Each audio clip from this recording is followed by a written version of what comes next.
Cette suspension des émissions interactives était également au menu des échanges aujourd'hui entre le Premier ministre Yacouba Isaac Zida et les centrales syndicales. Celles-ci ont une fois de plus réclamé son annulation ainsi qu'une application rigoureuse des textes et des décisions de justice. Avant les centrales syndicales, le Premier ministre a reçu le secrétaire général de l'Organisation de l'aviation civile internationale, Raymond Benjamin, qui a réaffirmé le soutien de son institution au Burkina Faso en vue de développer l'aérogare de Ouagadougou. Amandine Lalsada. Le secrétaire général de l'Organisation de l'aviation civile internationale, OACI, chez le Premier ministre Yacouba Isaac Zida. Porteur de messages de soutien de l'Organisation à la transition, Raymond Benjamin annonce un apport de l'OACI pour le développement économique du Burkina Faso. L'aviation est créateur d'emplois aussi, et c'est extrêmement important pour la population, d'emplois qualifiés. L'aviation peut former des jeunes, et nous en avons besoin de ces jeunes.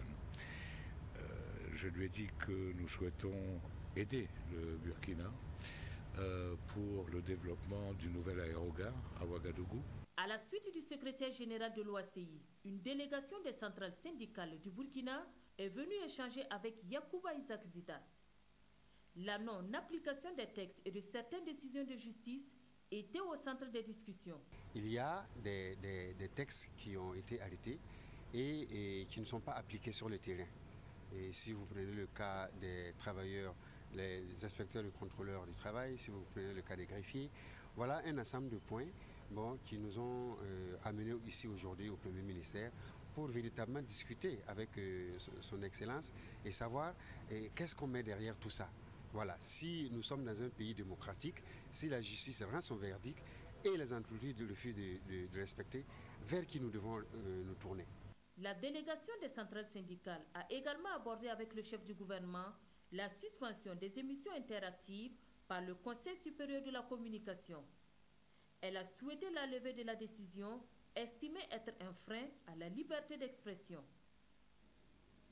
Et pour concrétiser le soutien, le secrétaire général de l'OACI a eu une séance de travail avec le ministre des Infrastructures, du désenclavement et des transports. Des pistes ont été dégagées pour un renforcement de la coopération entre les deux parties dans le domaine de l'aviation. Il faut dire que les projets en cours ou en perspective sont nombreux. Reportage Claudine Bikaba. Selon le secrétaire général de l'aviation civile internationale OACI, le Burkina Faso est en bonne posture en matière d'aviation civile. C'est ce qui ressort du constat qu'il a pu faire durant son séjour ici au pays des hommes intègres. Il a donc effectué des travaux avec le ministre Daouda Traoré dans le sens du renforcement de la coopération entre l'organisation et notre pays. Nous souhaitons nous associer avec le Burkina pour lien de l'aérogare de Ouagadougou. Nous estimons qu'un effort sur les infrastructures est nécessaire pour accroître le trafic. Et nous pensons que dans ce contexte, l'OACI et le Burkina pourraient bâtir un partenariat. Raymond Benjamin est venu voir aussi dans quelle mesure son organisation peut mieux accompagner le Burkina dans ses projets en matière d'aviation civile.